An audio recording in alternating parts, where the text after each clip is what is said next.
Selamat siang semuanya, semoga kita dalam keadaan sehat walafiat. Perkenalkan kami dari kelompok 1 yang akan membahas ide dari hasil yang telah kami diskusikan sebelumnya, yaitu aplikasi sewa gudang. Kelompok kami terdiri dari 4 orang. Yang pertama Amelia Febiani, yang kedua Ramdan Ginanjar, yang ketiga Siti Rubia, dan yang keempat Siti Aisyah Musalifah. Langsung saja ke pemaparan pertama, yaitu oleh saya sendiri.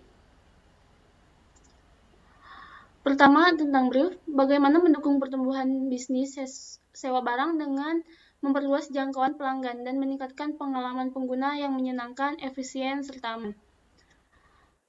Aktivitas sewa-menyewa merupakan suatu aktivitas memakai suatu barang yang bukan barang milik sendiri dengan membayar sejumlah uang kepada pihak penyewa dengan persetujuan kedua belah pihak dalam pemenuhan proses bisnis si penyewa. Sewa-menyewa tidak lepas dari kehidupan sehari-hari dikarenakan efektivitas dan efisiensinya dalam membantu menyelesaikan proses bisnis. Setiap pelaku usaha karena pelaku usaha tidak perlu membeli barang tersebut yang membuat tidak banyak biaya yang dikeluarkan dalam pemenuhan perawatan barang tersebut.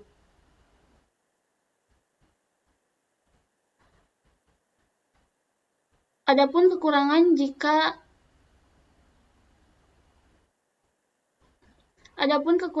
jika proses sewa-menyewa dilakukan secara manual dan juga bagaimana aplikasi sewa barang dapat menjadi solusi untuk setiap kekurangan yang telah diidentifikasi.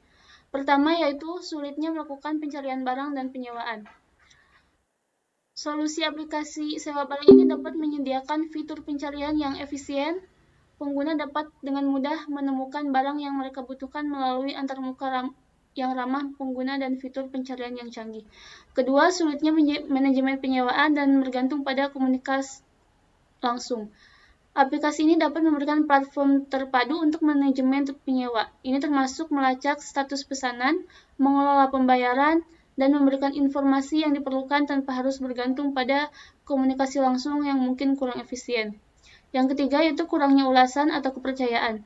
Aplikasi ini dapat menyertakan fitur ulasan dan peringkat dari pengguna sebelumnya. Dan yang terakhir, tidak ada tempat pemasaran dan promosi. Aplikasi sewa barang dapat menjadi saluran pemasaran yang efektif.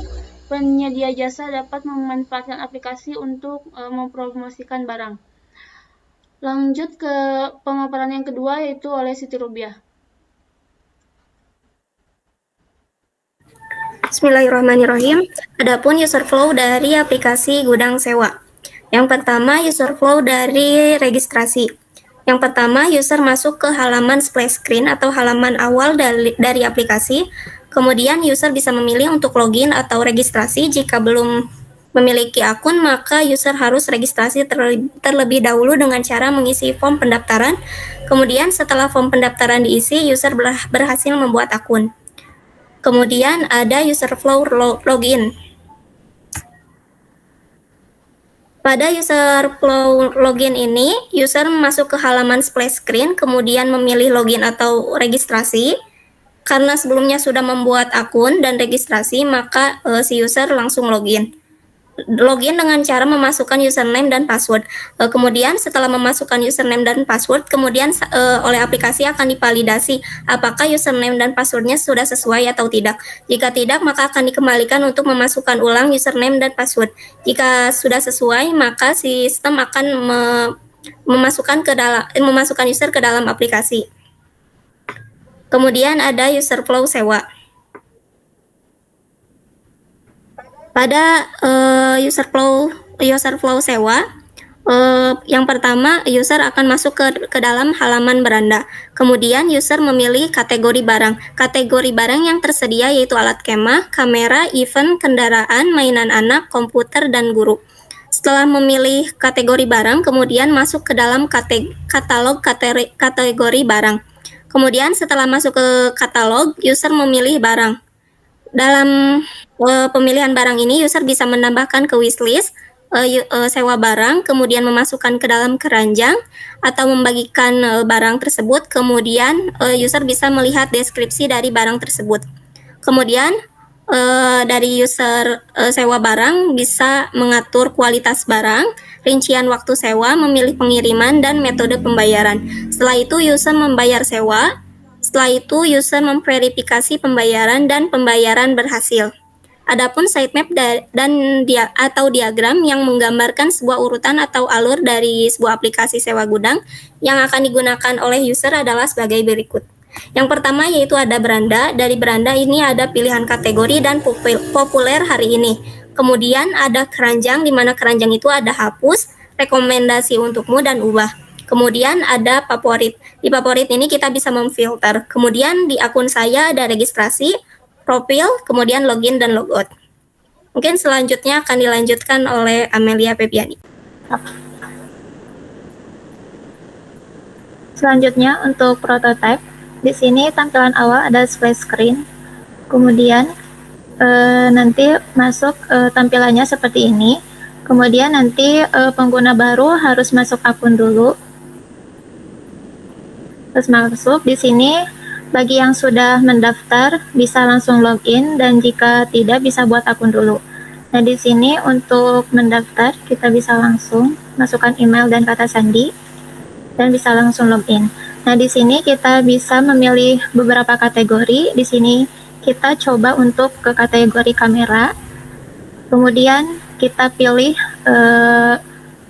barang mana yang mau kita untuk sewa. Misal yang ini. Kemudian di sini terdapat deskripsi, bisa masukkan ke favorit, bisa berbagi, kemudian bisa juga masuk ke keranjang. Nah, kita coba langsung sewa kamera ini. Nah, kemudian di sini kita bisa menambah kuantitas. Misal mau menyewa 2 kamera, kemudian di sini untuk tanggal sewanya dari tanggal kapan kita bisa pilih. Misal dari tanggal 29 sampai tanggal 31. Kita tetapkan dan kita bisa langsung bayar. Nah, di sini untuk masukkan PIN. Kita konfirmasi dan barang berhasil disewa. Selanjutnya, pembahasan selanjutnya akan disampaikan oleh Ramdan Binan. Assalamualaikum warahmatullahi wabarakatuh. Di sini saya akan membahas hasil evaluasi analisis data menggunakan User Experience Questionnaire atau UEQ. Hasil evaluasi ini menggunakan UEQ untuk mengukur suatu aplikasi. Apakah aplikasi ini bisa dijalankan dengan mudah oleh pengguna? Evaluasi UEQ ini sudah sangat valid dan teruji di 34 negara termasuk Indonesia. Data responden diambil berdasarkan random sampling yang mencoba aplikasi gudang sewa. Langsung saja ke pengelompokan pada hasil evaluasi mean dan varian yang berdasarkan evaluasi negatif, normal, dan positif. Nah, di sini ada gambar yang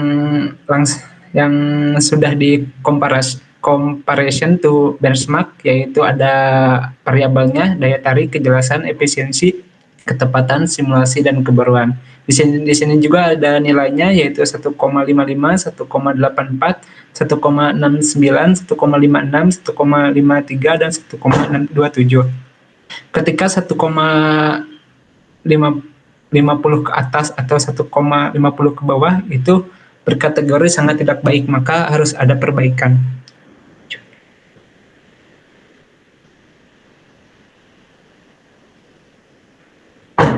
Nah, di sini juga berdasarkan hasil perbandingan benchmark pada tabel dan gambar grafik yang tadi sudah ditampilkan menghasilkan kategori good, yaitu skala kejelasan, efisiensi, ketepatan, simulasi, dan kebaruan, yang dimana interpretasinya 10% produk pada data benchmark lebih baik, dan 75% hasilnya lebih buruk dari suatu produk yang dievaluasi. Sedangkan daya tarik itu sendiri, 25% produk pada data benchmark lebih baik, dan 50% hasilnya lebih buruk dari produk yang dievaluasi. Kesimpulannya, berdasarkan tahapan-tahapan penelitian ini dimulai dan perumusan masalah hingga analisis hasil data dari responden, maka kesimpulan yang dapat diambil pada penelitian ini yaitu 1. Hasil analisis data responden dengan menggunakan UEQ dapat diperoleh hasil dengan masing-masing skala, menghasilkan bahwa terdapat 5 skala dengan kategori good dan 1 hasil dengan kategori above average.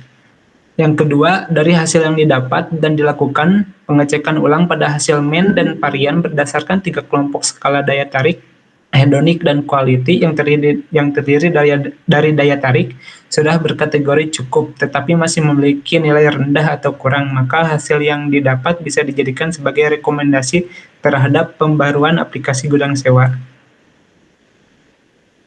Mungkin cukup sekian.